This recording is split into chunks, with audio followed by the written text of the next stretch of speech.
You know, this concept from the UAE of putting together in one room different minds and connecting them,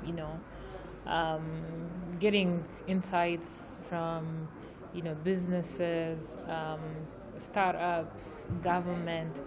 I think this is not something that we usually see, especially here in Rwanda. And quite the concept is different. You have a room full of, I think it's around 16 people sitting, and they're all panelists. And what we used to is 3 to 4 or 5 maximum panelists and a moderator, and you kind of know what the flow is going to look like. Questions are there and set and everything, but this time around, changing the setup to having a more inclusive group of people, engaging in a conversation around, talent, inclusivity, diversity, how small businesses can scale up, and with the support of corporate and government is something that we haven't really seen. And so I appreciate the concept, and I think that this is definitely not the last time that we do this here. Now, what do you think young businesses could benefit from this event? First of all, I think the exchange of ideas is something that anyone that is sitting around the table can benefit from. But specifically to the young businesses, you look at the caliber of the people that are sitting around the table. You have, CEOs of multinationals. You have, government represented. You have other businesses, in different, in a range of different sectors that are seated there.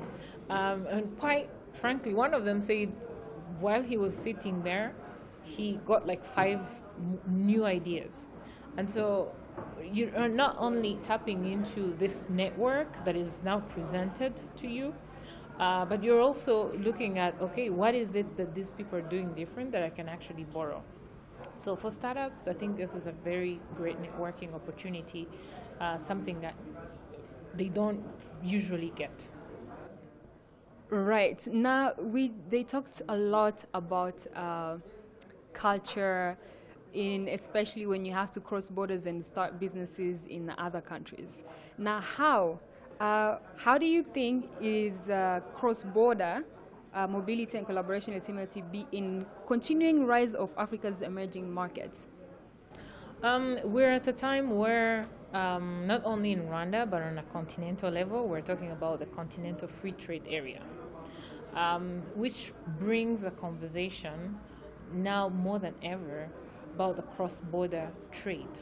And so the conversation that was here was how do we actually facilitate the kind of movement of talent from one setting to another setting, and to ensure that the creation of wealth, the creation of experiences, the creation of all these things is actually facilitated in a way.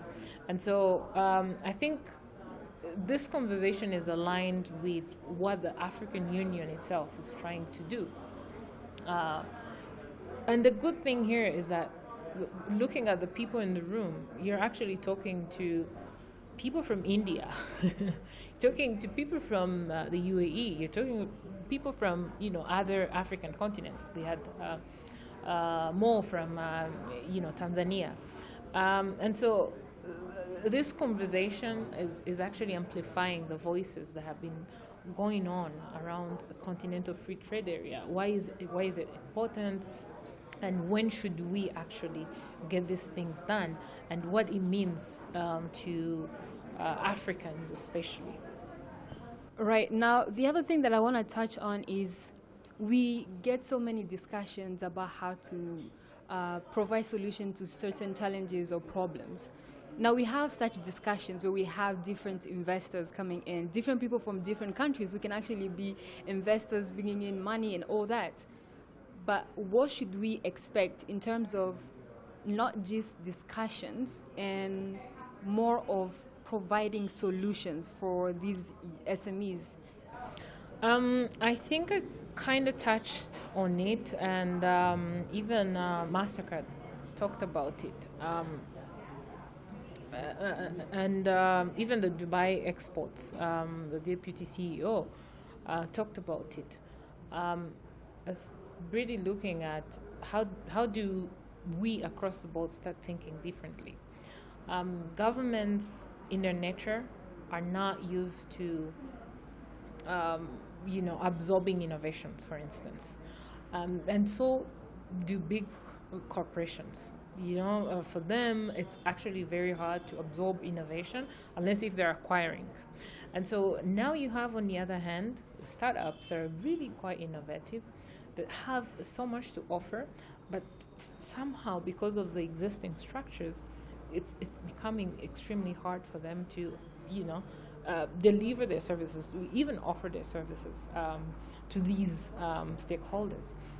And so what we talked about was governments really changing how they do things. How do you bring concepts like procurement for innovation, for instance? How do you look at design challenges, hackathons, and all these new concepts that young startups are used to, and now making or embedding them in how governments work? And same thing for even corporates. How do you get creativity merged with innovation? Because sometimes you talk about corporate innovators, but then you don't have the creatives inside that room. Right. And so this kind of conversation, this kind of platform really shades light on these concepts. What has worked, what hasn't worked. Dubai Exports, for instance, talked about whatever the government are doing is actually not against the startups.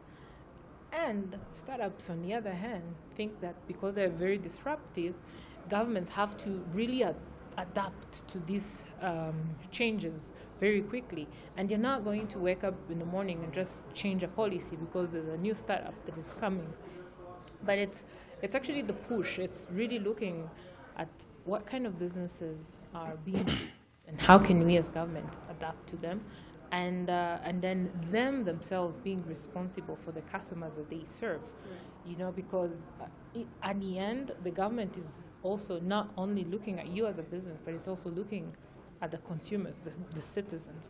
And so it has to make sense, across the value chain.